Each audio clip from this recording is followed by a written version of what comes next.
ओम गण गणपतये नमः। राधे राधे। हरे कृष्णा। दोस्तों, प्रत्येक माह में दो चतुर्थी तिथि पड़ती है, एक कृष्ण पक्ष में और दूसरी शुक्ल पक्ष में। इस समय मार्गशीर्ष या अगहन का महीना चल रहा है। मार्गशीर्ष या अगहन मास की कृष्ण पक्ष की चतुर्थी को गणाधिपति संकष्टी चतुर्थी के नाम से जाना जाता है।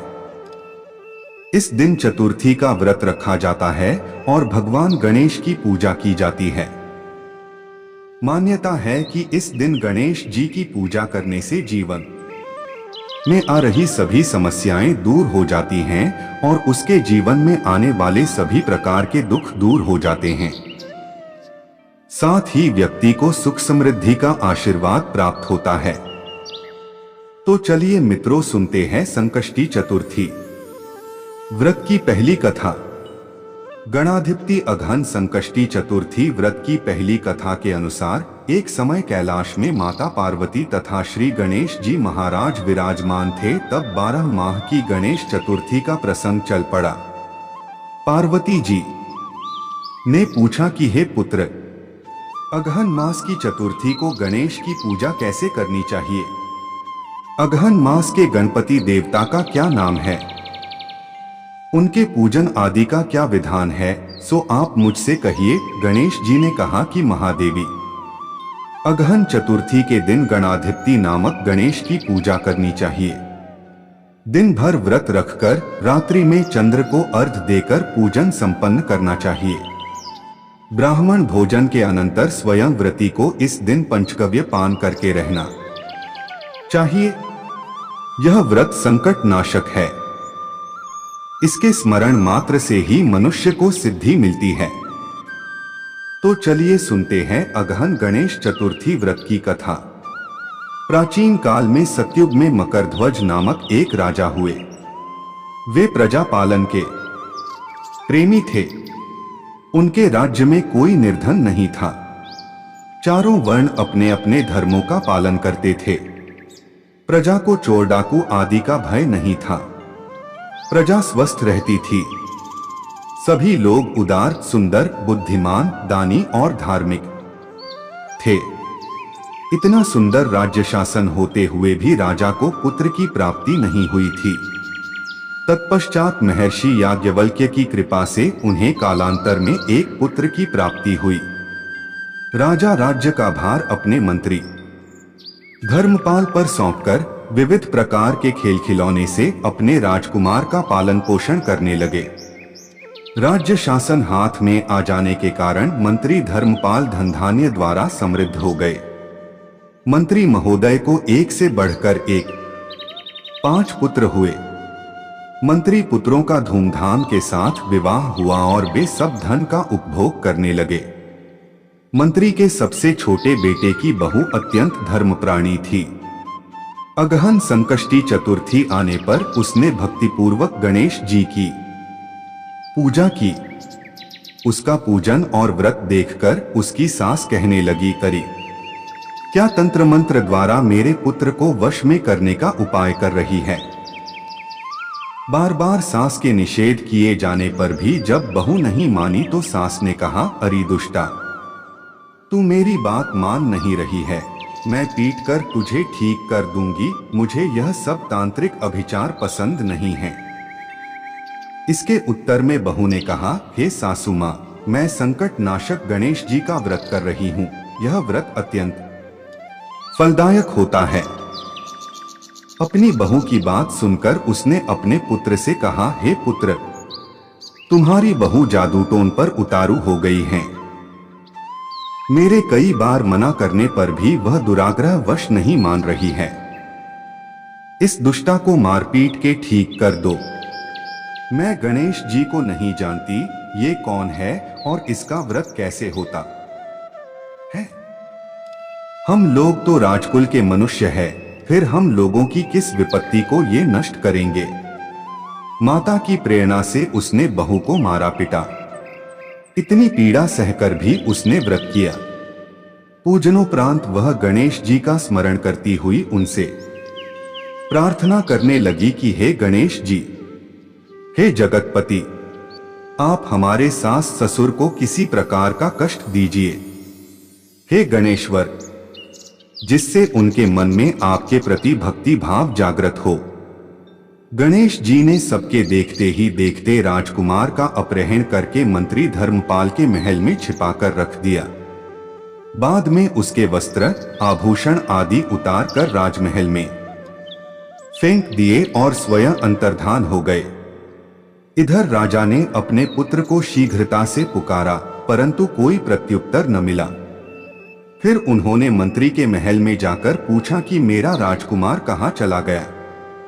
महल में उसके सभी वस्त्राभूषण तो हैं, लेकिन राजकुमार कहाँ चला गया है? किसने ऐसा निंदनीय कार्य किया है? हाय, मेरा राजकुमार कहाँ गया? राजा की बात सुनकर मंत्री ने उत्तर दिया, हे राजन, आपका चंचल पुत्र कहाँ चला गया इसका मुझे पता नहीं है। मैं अभी नगर, बाग बगीचे आदि सभी स्थानों में खोज कराता हूँ। इसके बाद राजा नौकरों, सेवकों आदि से कहने लगे, हे अंगरक्षकों, मंत्रियों, मेरे पुत्र का शीघ्र पता लगाएं। राजा का आदेश पाकर दूत लोग सभी स्थानों में खोज करने लगे। जब कहीं भी पता न लगा तो आकर राजा से डरते डरते निवेदन किया कि महाराज, अपहरणकारियों का कहीं सुराग नहीं मिला। राजकुमार को आते जाते भी किसी ने नहीं देखा। उनकी बातों को सुनकर राजा ने मंत्री को बुलवाया। मंत्री से राजा ने पूछा कि मेरा राजकुमार कहाँ है? हे धर्मपाल, मुझसे साफ साफ बता दे कि राजकुमार कहाँ है। उसके वस्त्राभूषण तो दिखाई पड़ते हैं, केवल वही नहीं है। अरे नीच, मैं तुम्हारा वध कर डालूंगा, तेरे कुल को नष्ट कर दूंगा, इसमें जरा भी संदेह नहीं है। राजा द्वारा डांट पड़ने पर मंत्री चकित हो गया। मंत्री ने सर झुकाकर कहा कि हे भूपाल, मैं पता लगाता हूं। इस नगर में बालक अपहरणकर्ताओं का कोई गिरोह भी नहीं है और न ही डाकू आदि रहते हैं। फिर भी हे प्रभु, पता नहीं किसने ऐसा नीच कर्म किया और न जाने वह कहां चला गया। धर्मपाल ने आकर महल में अपनी पत्नी और पुत्रों से पूछा। अपनी सभी बहुओं को बुलाकर भी पूछा कि यह कर्म किसने किया है। यदि राजकुमार का पता नहीं लगा तो राजा मुझ अभागे के वंश का विनाश कर देंगे। ससुर की बात सुनकर छोटी बहू ने कहा कि हे पिताजी, आप इतने चिंतित क्यों हो रहे हैं? आप पर गणेश जी का कोप हुआ है, इसलिए आप गणेश जी की आराधना कीजिए। राजा से लेकर नगर के समस्त स्त्री पुरुष, बालक वृद्ध संकट नाशक चतुर्थी का व्रत विधि पूर्वक करें तो गणेश जी की कृपा से राजकुमार मिल जाएंगे। मेरा वचन कभी मिथ्या नहीं होगा। छोटी बहू की बात सुनकर ससुर ने हाथ जोड़कर कहा कि हे बहू, तुम धन्य हो, तुम मेरा और मेरे कुल का उद्धार कर दोगी। भगवान श्री गणेश जी की पूजा कैसे की जाती है? हे सुलक्षणी, तुम बताओ। मैं मंद बुद्धि होने के कारण व्रत के महात्म्य को नहीं जानता हूँ। हे कल्याणी, हम लोगों से जो भी अपराध हुआ हो उसे क्षमा कर दो और राजकुमार का पता लगा दो। तब सब लोगों ने कष्टनाशक गणेश चतुर्थी का व्रत आरंभ किया। राजा सहित समस्त प्रजाजनों ने गणेश जी को प्रसन्न करने हेतु व्रत किया। इससे गणेश जी प्रसन्न हो गए। सब लोगों के देखते ही देखते उन्होंने राजकुमार को प्रकट कर दिया। राजकुमार को देखकर सभी नगरवासी आश्चर्य में पड़ गए। सब लोग बहुत प्रसन्न हुए। राजा के हर्ष की तो सीमा ही नहीं रही। राजा कह उठे, गणेश जी धन्य हैं और साथ ही साथ मंत्री की कल्याणी बहू भी धन्य हैं, जिसकी कृपा से मेरा पुत्र यमराज के पास जाकर भी लौट आया। अतः सब लोग इस संतानदायक व्रत को निरंतर विधिपूर्वक करते हैं। तो बोलिए मित्रों, गौरी पुत्र गणेश की जय। अब चलिए सुनते हैं दूसरी कथा, श्री गणेश संकष्टी। चतुर्थी व्रत की दूसरी पौराणिक कथा के अनुसार एक बार भगवान शिव तथा माता पार्वती नर्मदा नदी के किनारे बैठे थे।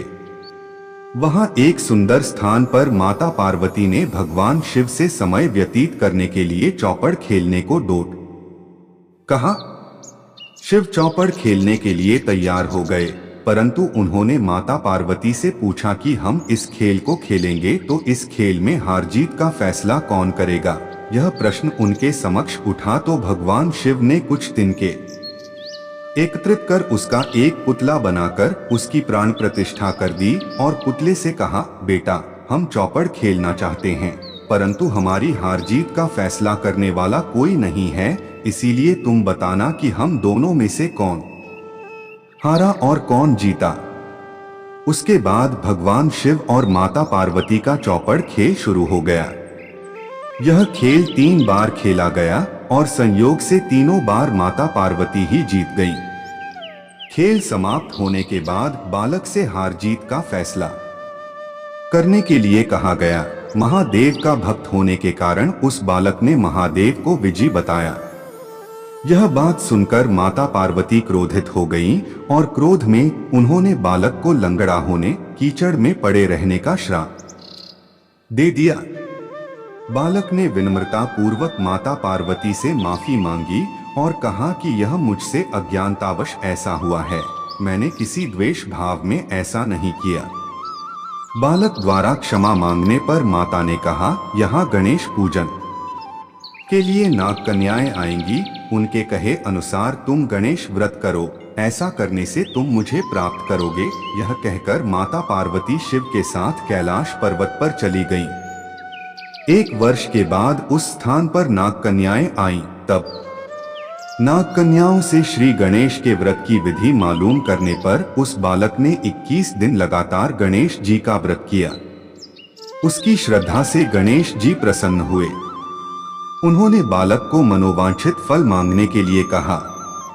उस पर उस बालक ने कहा, हे विनायक, मुझ में इतनी शक्ति दीजिए कि मैं अपने पैरों से चलकर अपने माता पिता के साथ कैलाश पर्वत पर पहुंच सकूं और वे यह देख प्रसन्न हो। तब बालक को वरदान देकर श्री गणेश अंतर्ध्यान हो गए। इसके बाद वह बालक कैलाश पर्वत पर पहुंच गया और कैलाश पर्वत पर पहुंचने की अपनी कथा उसने भगवान शिव को सुनाई।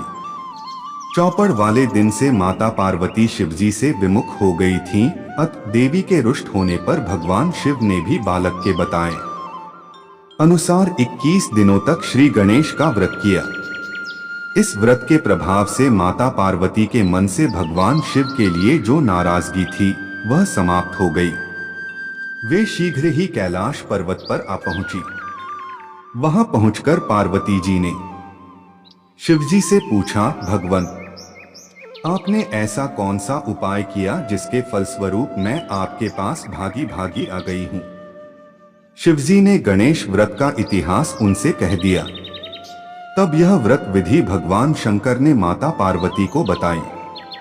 यह सुनकर माता पार्वती के मन में भी अपने पुत्र कार्तिकेय से मिलने की इच्छा जागृत हुई। तब माता पार्वती ने भी 21 दिन तक श्री गणेश का व्रत किया तथा दूर्वा, फूल और लड्डुओं से गणेश जी का पूजन अर्चन किया। व्रत के 21वें दिन कार्तिकेय स्वयं माता पार्वती जी से आ मिले। उन्होंने भी मां के मुख से इस व्रत का महात्म्य सुनकर व्रत किया। कार्तिकेय ने यही व्रत विश्वामित्र जी को बताया।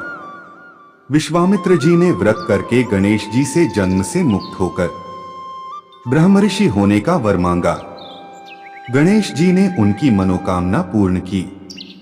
ऐसे हैं श्री गणेश जी जो सबकी कामनाएं पूर्ण करते हैं।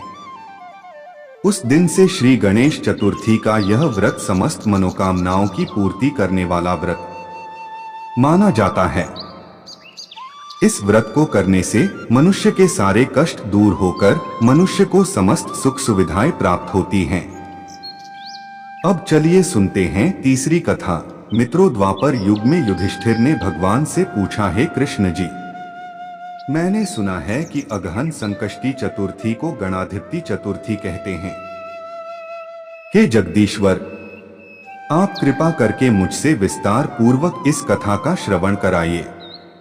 श्री कृष्ण जी ने उत्तर में कहा कि प्राचीन काल में यही प्रश्न पार्वती जी ने गणेश जी से किया था कि हे देव, अगहन मास में किस प्रकार गणेश जी की पूजा की जाती है, इसे करने से क्या फल मिलता है। श्री कृष्ण कहते हैं कि एक बार माता पार्वती जी कैलाश पर्वत पर बैठी थी। उन्होंने गणेश जी से बोला, हे वत्स, अगहन चतुर्थी को बहुत ही शुभदायिनी कहा गया है, आप उसका विधान बतलाइए। इस मास में आपकी पूजा किस प्रकार करनी चाहिए, साथ ही इस महीने में आपका क्या नाम रखा गया है। इस पर गणेश जी बोले, हे माता, पूर्व काल में सुनी जाने वाली मेरी प्रतिकारक विधन्नाशक पुराण इतिहास में वर्णित कथा को कह रहा हूं, आप सुनिए। हे माता, अगहन चतुर्थी के गणेश जी का नाम गणाधिपति हैं। उसका पूजन पूर्व वर्णित विधि से करने से शुभ फल, धन धान्य, ऐश्वर्य और संतान की प्राप्ति होती है। हे माता, मैं अगहन मास की संकटा चतुर्थी की कथा कहता हूं, कृपया आप मन लगाकर पूरी कथा सुनना। गणेश जी कहते हैं कि द्वापर युग में महिष्मती नगरी का महिजित नामक राजा था। वह बड़ा ही पुण्यशील और प्रतापी राजा था। वह अपनी प्रजा का पालन अपने पुत्र की तरह करता था, लेकिन संतान विहीन होने के कारण उसे राजमहल का वैभव अच्छा नहीं लगता था। वेदों में निसंतान का जीवन व्यर्थ माना गया है। यदि संतान विहीन व्यक्ति अपने पितरों को जल दान देता है तो उसके पितृगण उस जल को गर्म जल के रूप में ग्रहण करते हैं। इसी उहापोह में राजा का बहुत समय व्यतीत हो गया। उन्होंने पुत्र प्राप्ति के लिए बहुत से दान, यज्ञ आदि कार्य किए, फिर भी राजा को पुत्र की प्राप्ति नहीं हो पाई। उनकी जवानी बीत गई और बुढ़ापा आ गया, लेकिन वंश की वृद्धि भी नहीं होती है। राजा ने विद्वान ब्राह्मणों और प्रजाजनों संदर्भ में परामर्श किया। राजा ने कहा कि हे ब्राह्मणों तथा प्रजाजनों, हम तो संतानहीन हो गए, अब मेरी क्या गति होगी। मैंने जीवन में तो किंचित भी पाप कर्म नहीं किया। मैंने कभी अत्याचार द्वारा धन संग्रह नहीं किया। मैंने तो सदैव प्रजा का पुत्रवत पालन किया तथा धर्माचरण द्वारा ही पृथ्वी शासन किया। मैंने चोर डाकुओं को डोट सजा दी। गौ ब्राह्मणों का हित चिंतन करते हुए शिष्ट पुरुषों का आदर सत्कार किया। फिर भी मुझे अब तक पुत्र न होने का क्या कारण है। विद्वान ब्राह्मणों ने कहा कि हे महाराज, हम लोग वैसा ही प्रयत्न करेंगे जिससे आपके वंश की वृद्धि हो। इस प्रकार कहकर सब लोग युक्ति सोचने लगे। सारी प्रजा राजा के मनोरथ की सिद्धि के लिए ब्राह्मणों के साथ वन में चली गई। वन में उन लोगों की मुलाकात एक श्रेष्ठ मुनि से हुई। वे मुनिराज निराहार रहकर तपस्या में लीन थे। ब्रह्मा जी के समान वे आत्मजीत, क्रोधजित तथा सनातन पुरुष थे। संपूर्ण वेद विशारद, दीर्घायु, अनंत और अनेक ब्रह्मा ज्ञान संपन्न वे महात्मा थे। उनका निर्मल नाम लोमश ऋषि था। प्रत्येक कल्पांत में उनके एक एक रोम पतित होते थे, इसलिए उनका नाम लोमश ऋषि पड़ गया। ऐसे त्रिकालदर्शी महर्षि लोमेश के उन लोगों ने दर्शन किए। सब लोग उन तेजस्वी मुनि के पास गए। सभी लोग उनके समक्ष खड़े हो गए। मुनि के दर्शन से सभी लोग प्रसन्न होकर कहने लगे कि हम लोगों को सौभाग्य से ही ऐसे मुनि के दर्शन हुए। इनके उपदेश से हम सभी का मंगल होगा, ऐसा निश्चय कर उन लोगों ने मुनिराज से कहा, हे ब्रह्मऋषि, हम लोगों के दुख का कारण सुनिए। अपने संदेह के निवारण के लिए हम लोग आपके पास आए हैं। हे भगवान, आप कोई उपाय बताएं। महर्षि लोमेश ने पूछा, सज्जनों, आप लोग यहाँ किस अभिप्राय से आए हैं? मुझसे आपका क्या प्रयोजन है? पूरी बात स्पष्ट रूप से कहिए। मैं आपके सभी संदेहों का निवारण करूंगा। प्रजाजनों ने उत्तर दिया, है मुनिवर, हम माहिष्मती नगरी के निवासी हैं। हमारे राजा का नाम महीजित है। हमारे राजा का नाम महीजित है। वह राजा ब्राह्मणों का रक्षक, धर्मात्मा, दानवीर, शूरवीर एवं मधुरभाषी है। उस राजा ने हम लोगों का पालन पोषण किया है, लेकिन उन्हें आज तक संतान की प्राप्ति नहीं हुई है। उन्होंने कहा, है भगवान, माता पिता को केवल जन्मदाता ही होते हैं, लेकिन असल में पोषक तो राजा ही होता है। उन्हीं राजा के लिए हम गहन वन में आए हैं। आप कोई ऐसी युक्ति बताइए जिससे राजा को संतान की प्राप्ति हो। ऐसे गुणवान राजा को डोट कोई पुत्र न हो, यह बड़े दुर्भाग्य की बात है। हे मुनिवर, किस व्रत, दान, पूजन आदि अनुष्ठान कराने से राजा को पुत्र होगा? आप कृपा करके हम सभी को बताएं। प्रजा की बात सुनकर महर्षि लोमेश बोले, हे भक्तजनों, आप लोग ध्यानपूर्वक सुने, मैं संकट नाशन व्रत को बतला रहा हूं। यह व्रत निसंतान को संतान और निर्धनों को धन देता है। अश्विन कृष्ण चतुर्थी को एकदंत गजानन नामक गणेश की पूजा करें। पूरे विधि विधान से व्रत करके राजा ब्राह्मणों को भोजन कराएं। साथ ही उन्हें वस्त्र दान करें। गणेश जी की कृपा से उन्हें अवश्य ही पुत्र की प्राप्ति होगी। महर्षि लोमश की यह बात सुनकर सभी लोग करबद्ध होकर उठ खड़े हुए। सभी ने आकर यह बात राजा से बताई। इसे सुनकर राजा बहुत प्रसन्न हुए और उन्होंने श्रद्धापूर्वक विधिवत गणेश चतुर्थी का व्रत करके ब्राह्मणों को भोजन, वस्त्र आदि का दान दिया।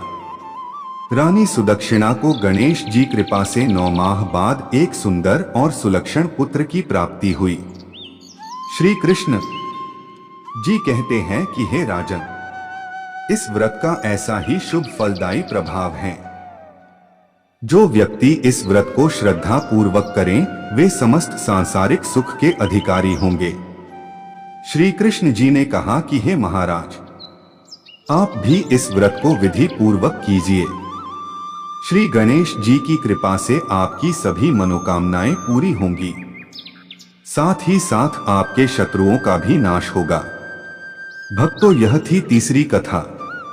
तो बोलिए गौरी पुत्र गणेश की जय। बोलो ओम नमो भगवते वासुदेवाय नमः।